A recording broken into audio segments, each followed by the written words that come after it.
Espero que estén pasando una velada agradable de aquel lado de la pantalla. Muchas gracias, como de costumbre, por estar sintonizando este programa, que hoy será el tercero que dedicamos a migraciones. Y pues nos gustó la idea, ya nos fuimos abajo del mar, ya nos fuimos a las enfermedades, ¿no? a cómo se desplaza la ecología de las enfermedades. Ahora nos vamos a ir pues al mundo invertebrado, porque en este mundo invertebrado son verdaderas odiseas, ¿no? Son periplos que en algunas ocasiones involucran cruzar océanos, tocar diferentes continentes, vaya a cubrir miles de kilómetros a veces. Y claro, hay que acordarse que pues son pequeñitos, ¿no? O sea que si nos vamos a una escala de tamaño, lo vuelve todavía más impresionante. Entonces, para guiarnos en estas odiseas invertebradas, vaya como nos gustó llamarle, me acompaña hoy Ek del Val de Gortari. Y creo que es la mejor guía para esta expedición que vamos a emprender. Y les cuento brevemente que es bióloga por la UNAM y doctora en ecología por el Imperial College del Reino Unido.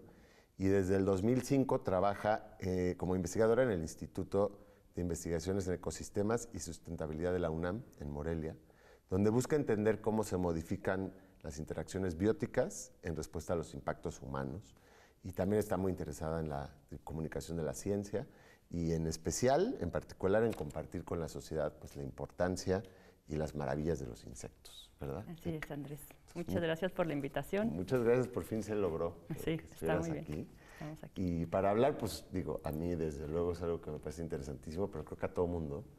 Y a lo mejor podemos entrar por algo que quizá en casa han escuchado o tenemos por ahí detectado, que es, pues, a lo mejor nuestro insecto migrante más icónico al menos, que es la mariposa monarca, y que se hablaba de que a lo mejor su migración estaba en peligro, ¿no? Así es.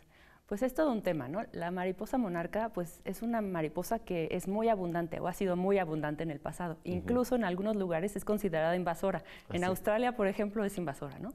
Pero aquí tenemos este fenómeno migratorio que ha sido alucinante, ¿no? Sí. O sea, vienen desde Canadá, los bosques de Michoacán, y vienen cada año. Entonces, eso es alucinante. Y de hecho, se sabe que es muy lejano el pasado de esta migración, porque incluso en las culturas indígenas de esa zona, pues tienen relacionado la llegada de las mariposas con el Día de Muertos, fíjate. Mira. Entonces son las almas que se van, ¿no? Es muy bonito. Muy bonito.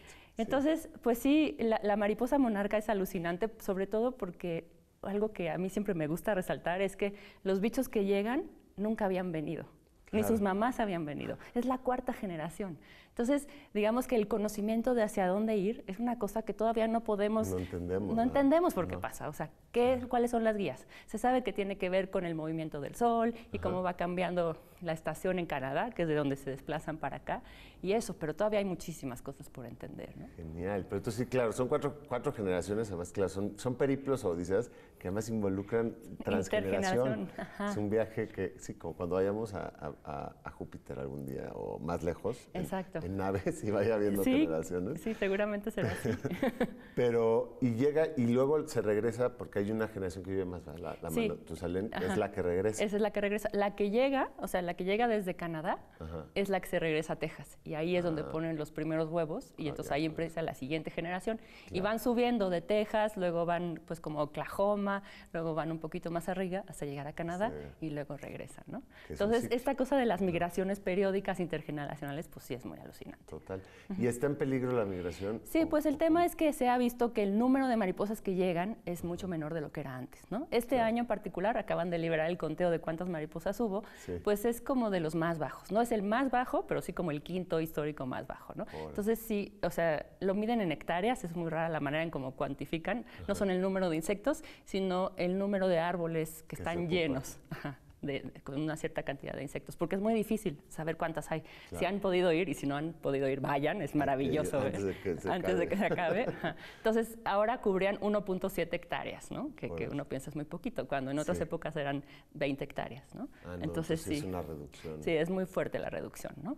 Y el tema es que pensábamos, al principio nos echaban la culpa solo a los mexicanos, ¿no? De que porque estamos destruyendo el bosque y que las mariposas ya no están llegando, la tala, etcétera. Que sí ocurre, pero realmente ahora hay una reserva de la biosfera en donde las personas que viven ahí pues están interesados en la conservación porque realmente el ecoturismo es uno de sus principales ingresos, entonces sí les interesa. El tema es que las mariposas monarcas, sus larvas, se alimentan de una planta que se llama asclepias, el algodoncillo, que es una maleza agrícola. ¿no? Entonces, estas malezas agrícolas eran muy abundantes en todo el sur de Estados Unidos y lo que ahora es el cinturón del maíz, que le dicen el Green Belt, ¿no? El monocultivo de maíz transgénico, en donde echan cantidades de glifosato brutales que matan básicamente a todas las plantas de las que se alimentaban las monarcas, ¿no? Claro, y la oruga se alimenta de la oruga, entonces pues eso hace que nunca pueda, que el número de bichos que se reproducen es cada vez menos, ¿no? Entonces, sí es cierto que los bosques en México no están tan bien, no necesariamente por la tala, sino un poco como platicábamos hace rato, por el cambio climático, ¿no? Claro. En particular, en la reserva de la biosfera de la mariposa monarca, esos bosques eran de aves, de los abetos, los follameles. Entonces, ellos se ha visto desde hace un tiempo que están muy estresados. Entonces empiezan a perder ramas y están así como feos, ¿no? Entonces, pues sí tienen problemas. Es como que el hábitat no es tan bueno. Pero pues lo que se ha visto es que también las mariposas se mueven a otros lugares.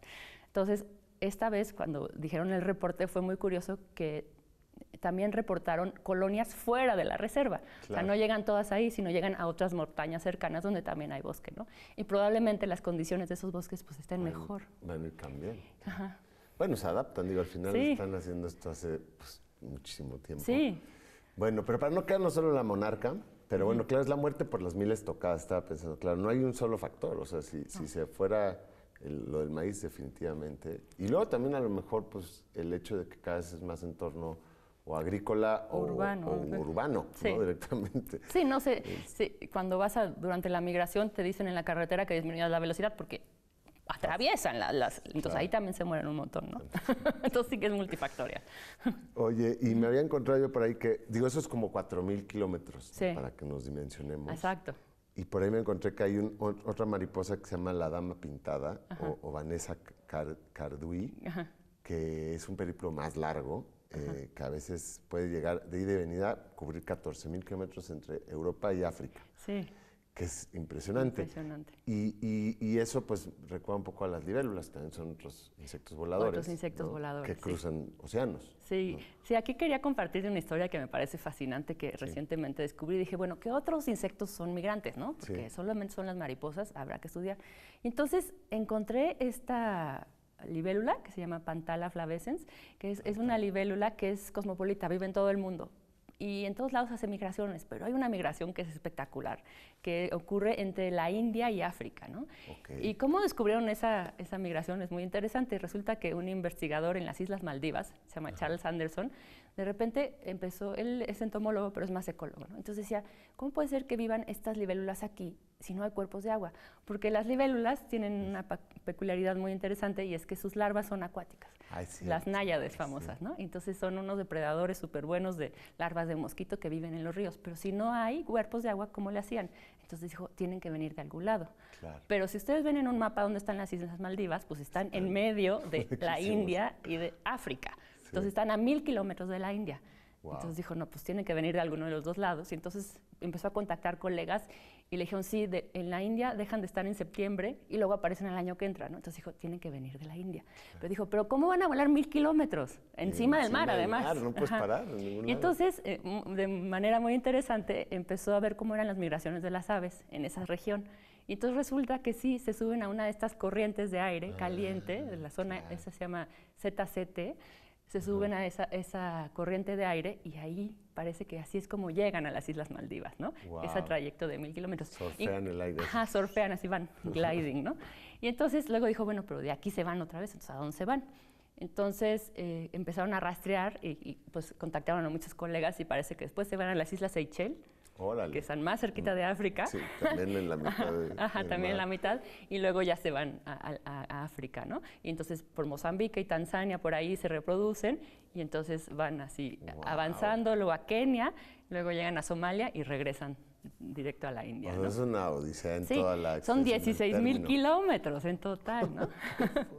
Es una locura. Qué locura. Pero también va cambiando de generaciones. También va cambiando de generaciones, pero no es tanto como la monarca, sino más bien son como 2 generaciones, ¿no? O sea, no, es que en la monarca eso tiene la peculiaridad de que unas generaciones son muy cortitas y otras larguísimas, y aquí no. A veces te preguntas cómo evoluciona eso, ¿no? ¿Cómo Exacto, la presión de selección, ¿cómo puede ser que...? ¿Cómo puede estar guardado en los mismos genes?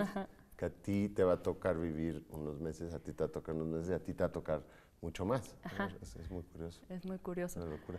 Oye, y ahorita que decías de las libélulas, Es cierto, a la larva de libélula, yo recuerdo esto de las clases de biología, que es como un depredador súper temible en los ecosistemas de agua. Las libélulas son increíbles, realmente son controladores biológicos buenísimos, ¿no? Sí. Y de hecho son de los insectos más antiguos. ¿Sí? De los primeros fósiles que hay son libélulas y están desde el Carbonífero. Y eran grandes. Déjame contarte esa historia porque es buenísima. 350 millones de años tienen los fósiles más antiguos, ¿no? Y uno diría, bueno, ¿cómo se fosilizó eso? Pues en una de esas como camas de arena quedó aplastada. Ajá. Pero una libélula de 70 centímetros de alas, ¿no? Entonces yo decía, qué miedo, ¿no? O sea, estaría padrísimo que vuelen aquí para que se coman todos los mosquitos, pero seguro también se comerían niños pequeños, ¿no? Oye, eso era una pregunta que te iba a hacer. ¿Las adultas también son son depredadoras? Son depredadoras. Ajá. Seguro las has visto cerca de los ríos que están ahí cazando mosquitos y son buenísimas. Yo siempre digo que quiero una mascota de libélula amarrada. Y son preciosas, la verdad, el sistema de vuelo. Ok, entonces esa es una migración enorme, digamos, son miles de kilómetros que abarcan muchos países. Ajá, que abarcan muchos países. Una verdadera... Sí, entonces imagínate la cooperación que tendría que haber para tratar de conservar esa migración, que realmente ni está sobre la mesa. ¿No? Yo creo que no hay datos de cómo está la conservación y eso. Apenas se está dilucidando muy bien exactamente a dónde llegan cada vez. De hecho, leí un artículo reciente en donde ya rastrearon exactamente de dónde vienen, de la India, que es donde, digamos, se pusieron los huevos y se transformaron en náyades y no en adultos. Usando isótopos estables con hidrógeno, pueden saber, o sea, porque hacen estos como fotografías de los isótopos de una región y entonces ven a cuál se parece más las que llegan por acá. Está genial. Está genial, sí. Está muy divertidísimo. Sí. Pues se nos acaba de ir el primer bloque. Ustedes no le cambien, porque ahora que volvamos vamos a seguir descubriendo aquí algunas, usos y costumbres del mundo insecto francamente sorprendentes en lo que a moverse y movilizar se refiere.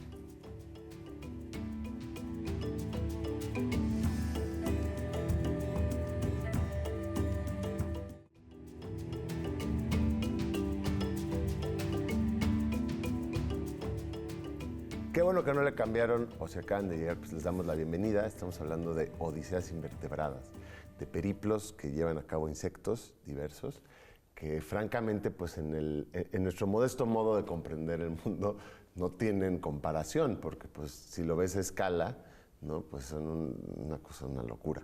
Y a veces involucran muchas generaciones, es lo que estábamos hablando, y cruzan océanos. Pero claro, una cosa es la migración, ¿no? Estoy platicando con Nick, que una cosa es la migración cíclica, que se hace, digamos, año con año estacionalmente, y de alguna manera se selecciona y pues, se establece esa migración. Y otras son los desplazamientos, las migraciones que no necesariamente siguen una ruta definida, ¿no? Como las que yo creo que son pues, famosas en el imaginario cultural, aunque a lo mejor no las han visto en persona, que son las marabuntas, ¿no? Las migraciones de hormigas que hacen ríos. Y que se dice que si te estás acampando y te pega la marabunta, pasan, o sea, encima de ti, literalmente, y te comen. Y te comen. Pues probablemente no te comerían a ti, pero a todo lo que está alrededor. Sí, a lo mejor te pellizcan. Van dejando un... Sí, no, es increíble. Realmente, pues es como otra forma de pensar en la migración, ¿no? Decíamos hace rato con las mariposas y las libélulas, que son migraciones estacionales que tienen que ver más con que el hábitat donde estaban ya no es adecuado, ya sea por temperatura o por alimento, y entonces se tienen que mover a un lugar muy distante, ¿no? Lo cual es raro, dices, ¿cómo pasó la primera vez? ¿Quién sabe? Pero seguramente fue azaroso. Pero en este caso, las marabuntas, ellas viven en migración continua. Son unas hormigas alucinantes, son alucinantes. También tenemos en muchos continentes, hay en México, pero también hay en África y hay en Asia. Hay 50 especies de marabuntas en México, por ejemplo. O sea, hay varios tipos, hay varios. Sí. Entonces, la característica de estos bichos es que no tienen nidos permanentes, sino el nido, o sea, el hormiguero, se está moviendo todo el tiempo. Y uno dice, bueno, ¿pero cómo es posible? Viven de viaje, pero ¿cómo vive de viaje la reina? ¿Cómo vive de viaje las larvas, los huevos? ¿Cómo le hacen, no? Y entonces, resulta que una parte de la colonia son obreros que se dedican a cargarlas, ¿no? Entonces, traen a sus porteadores, la reina trae sus porteadores a las larvas y todo. Y es interesante porque se están moviendo todo el tiempo, pero digamos que no siempre a la misma velocidad. Entonces, allá hay varios estudios, sobre todo en una especie que se llama Eciton brunelli, en el que han visto que tienen una fase estacionaria y una fase que digamos que es de movimiento, nómada le dicen, ¿no? Entonces, en la fase estacionaria se quedan en algunos huecos de árboles o en así algunas oquedades, hacen como la base del nido son hormigas y arriba está sí, o sea, nunca tocan el suelo la reina ni las larvas ni nada. Y entonces hacen estos campamentos, ¿no? Que les dicen bivouacs. Entonces en esa fase de bivouacs es cuando la reina empieza a poner más huevos, se quedan ahí, el resto de la colonia se va a seguir consiguiendo alimento. Entonces son estas imágenes en donde ves un tapete de hormigas negras o rojas caminando por la selva, arrasando con todo, ¿no? Entonces van, digamos, depredando, van partiendo a los bichos grandes en pedacitos y se los llevan a comer a la reina y a las larvas y a los demás, ¿no? Y los demás van comiendo ellos. Pero es muy interesante porque no hay una hormiga líder, sino que es una cosa de que todas están buscando. Entonces las que encuentran dejan un rastro químico y le dicen, pues por aquí vente, entonces se van todos por allá, ¿no? O sea, como que la división del trabajo es muy particular. Wow. Sí. Y son colonias gigantescas, hay unas que llegan a tener 20 millones. 20 millones en movimiento, además, 20 millones. Sí, esas son las africanas del género Dorilus, ¿no? Que además son bien grandes. Ahí, de hecho, la reina parece que es una cosa así alucinantemente grande. Mide como 5 centímetros y es así una cosa gorda que solo pone huevos, ¿no? Entonces son así una sobreespecialización muy fuerte. Es como un Java de hot. Exacto, hormiga. ¿No? Oye, y en estas colonias como que también hay morfotipos, ¿verdad? Porque sí hay como soldados y las porteadoras. Hay lo que dicen que son castas, ¿no? Entonces están la reina, están las larvas y los huevos, y luego hay obreras que son pequeñas, las minuts y las medianas. Y luego están los soldados, ¿no? Los soldados son los que protegen a la colonia. Estas son las más grandotas, pero estas no están cazando, sino estas lo que hacen es defender que no vengan otros bichos a comérselas. Y de hecho, también hay estudios, sobre todo en Costa Rica, en donde han como seguido a las especies que van detrás de las marabuntas. Y hay un montón de aves y de reptiles que están comiéndose lo que dejan a su paso. Claro. Entonces sí es como todo un ecosistema en movimiento así muy loco. Es fantástico. Es fantástico. Y ahorita que decías, sí, de las diferentes formas, siempre hay que recordar que no solo es la misma especie, sino que son hermanas. O sea, son hermanas. Son hermanas con morfotipo y son 20 millones de hermanas. Exacto. ¿No? Y depende de lo que le dé de comer la reina, o sea, lo que les den de comer las obreras es cómo se desarrolla, ¿no? Y de hecho hay toda una discusión de si en realidad el individuo es cada hormiguita o es el hormiguero. Porque en realidad, en realidad cada bicho no se puede reproducir. Claro. Entonces, si tú piensas qué implica ser un individuo, pues implica comer, reproducirte y crecer. Y entonces, en este caso, pues dicen que Wilson acuñó el término de superorganismos, ¿no? Claro. Entonces, una colonia es un superorganismo que tiene la parte reproductiva, que es la reina, serían los ovarios, y luego tiene los brazos que se extienden y traen comida y tienen, pues, los estómagos, ¿no? Entonces, sí, realmente las hormigas para mí son increíbles, ¿no? Me gusta mucho esa idea. Y estaba pensando que en el mar, pues, tenemos algunos como comparativos, como los sifonóforos, que son estos que a veces pensamos que son medusas, pero que en realidad es un organismo integrado por muchos organismos colonias unicelulares, una colonia. Pues algo similar. Podría ser algo similar a eso. Es algo similar a eso, sí, en donde cada uno de los individuos por sí mismo pues se va a morir, o sea, no tiene sentido, ¿no? En la naturaleza. Y pues, te decía, en México hay 50 especies de marabuntas y tenemos 900 especies de hormigas en general. Hay un montón.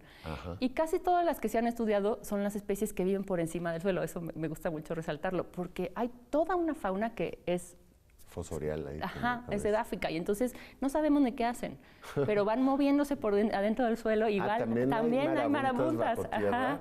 Y se van comiendo todos, ¿no? Es fantástico. Es fantástico. Y de hecho las marabuntas, pues sí, dan miedo, ¿no? O sea, dices, ¿cómo va a llegar? Y me ha tocado a mí una vez en Chamela que se empezó la marabunta a llegar a la estación de biología, ¿no? Y entonces, pues empiezan a saltar todos los bichos que hay por ahí, y pues lo que tienen que hacer es dejarlas pasar, se van a mover. Pues es un río. Es un río, o pues más bien es como una sábana, porque mide varios metros. O sea, porque un río, como te imaginas, algo... Es más bien como una sábana, como una autopista. Y de hecho en las comunidades, pues cuando llega la marabunta sí se salen y las dejan pasar, porque, pues sí, se llevan los alacranes, se llevan las cucarachas, todo, entonces limpia. No es mala idea. El tema es si llegan a medianoche o me imagino también si tienes bebés, pues no está chido, ¿no? Claro. Entonces sí he sabido de algunas comunidades que les ponen agua debajo de las patas a las cunas para que si acaso llegaran a pasar cuando... ¡Wow! Impresión. Y o sea, ahorita que mencionaste que van otros ahí atrás comiéndoselas y demás, pero yo me había encontrado, me acuerdo de algún dato de algunas de Sudamérica, de Latinoamérica, que se habían estudiado, porque a veces es bueno tener ese argumento por qué importan las especies, por qué importan los insectos, y que hay algunas de estas hormigas de marabunta que hay hasta 200 especies que dependen directamente de esa especie. Y entonces te das cuenta que es como un efecto No, es una cascada. red. O sea, todos estamos conectados, ¿no? Entonces, si tú quitas a una de estas especies clave, pues le das en la torre. Sí, en ese estudio de Costa Rica son 560 especies que dependen de las marabuntas. Es brutal. Es brutal, ¿no? Y entonces justo estaba leyendo que en algunos lugares ya tienen problemas de conservación, porque el tema es cómo se van moviendo y tienen un territorio que es muy amplio. Pero si cada vez el fragmento de selva es más chiquito, pues entonces ya... Las islas que se hacen. Sí, exacto. Entonces se ponen a dar vueltas así como... Claro, ¿no? Y además seguro, no tenemos en nuestros modestos estudios que se han hecho, pues ni siquiera una idea de cuánto es lo mínimo que tiene que haber para que pueda suceder. Exacto, para que puedan sobrevivir. Y claro, y ese es el efecto dominó que pues a veces como que se nos pasa por alto que la extinción masiva pues comenzó ya hace tiempo y está afectando sobre todo invertebrados, ¿no? Sobre todo, y son la que base de todo. antes pensábamos que no, ¿te acuerdas? Antes dices la orca, no sé qué, el panda, y ahora decimos, oye, ¿y ya viste los insectos? Ese estudio que es brutal, uno de los alemanes, no sé si lo has visto, de Hallman y colaboradores, que encontraron una disminución del 75% de la biomasa en invertebrados voladores. En parques nacionales, en Alemania, en 20 años. Pero 75%. Imagínate lo que eso implica. Es un desplome. Es un desplome total, ¿no? Y entonces, como que a partir de eso, como otra vez a ver si hay un insectagedón, ¿no? Dice, ¿no? Sí, así es un poco el alarmista. apocalipsis de los insectos. Entonces, como que pensamos que los insectos no están en peligro y pues sí. Digo, por un lado, cambio de suelo. Por otro lado, la cantidad de insecticida que se usa, que es ridículo. Porque ni siquiera se mueren los que tienen que morir, ¿no? Matas todo. Matas todo y es una presión de selección súper fuerte que selecciona a algunos bichos que son plaga, ¿no? Y como que yo siempre digo que tenemos parte de la culpa las mamás y las maestras de kinder, porque todos los niños cuando nacen o cuando son bichofílicos, les encanta. Somos y luego, insectívoros. Exacto. Y conforme vas pasando, o sea, no, eso pica, eso está sucio, no sé qué, y ya al final se vuelven en matabichos. Entonces, yo sí abogo por un cambio en la visión con respecto a los insectos, ¿no? Y bueno, las abejas ahora están de moda y entonces como que ya las apreciamos un poco, pero ese es un insecto, ¿no? Es una especie de muchas abejas. De muchas abejas y además que ni siquiera es mexicana, ¿no? Es exótica. Entonces, como que sí hay mucho trabajo por hacer, por reconocer a los insectos que hacen muchísimas cosas por nosotros que ni nos damos cuenta, ni les pagamos, ni nada. Y están ahí haciéndolo todos los días, ¿no? Y que polinizan, ¿no? Yo me acuerdo algo así como el 80% de las plantas con flor. Exacto. Además de que son la base de la red trófica o de la cadena alimenticia en general en tierra, pues. Sí. Y las excretas y la descomposición y todo. O sea, los escarabajos peloteros, o sea, esos yo digo que hay que hacerles un monumento. Claro, entonces si los quitas de la ecuación, por supuesto que todo lo demás se ve, pues, impactado. A veces yo también pienso que estas disminuciones tan grandes, no se necesita que una especie se extinga, ¿no? Para que tenga un efecto. Para que deje de tener la función. Si la especie se reduce al 80%, o sea, si quedan solo de cada 10 que había, quedan 2, pues obviamente va a tener un efecto, ¿no? Obviamente tiene un efecto y entonces ya no pueden hacer lo mismo que hacían antes, ¿no? Sí. Y en realidad o sea, esta extinción masiva, lo que es más triste es que no es que se vaya a morir el planeta, ¿no? O sea, van a sobrevivir algunas especies, pero lo triste es que está en nuestras manos, pues, o sea, podría no estar ocurriendo. Un poco estaría mitigar, ¿no? Sí, y además, bueno, el planeta seguirá, la vida seguirá, pero la biodiversidad que nos va a tocar ver como personas, ¿no? Y como testigos, digamos, esa sí que no se va a repetir. No, por supuesto que no. Se va. No, y la responsabilidad que tenemos, ¿no? O sea, nos estamos dando cuenta de que está ocurriendo, pues algo hay que hacer, ¿no? Yo creo que sí.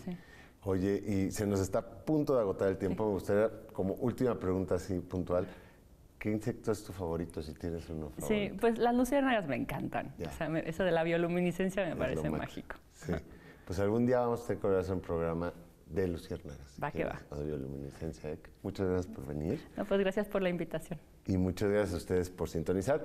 Recuerden que este programa, hay una revista, ¿no? La revista de la universidad. Les recomiendo mucho que la busquen. Si la pueden ver física, es muy bonita, es una maravilla.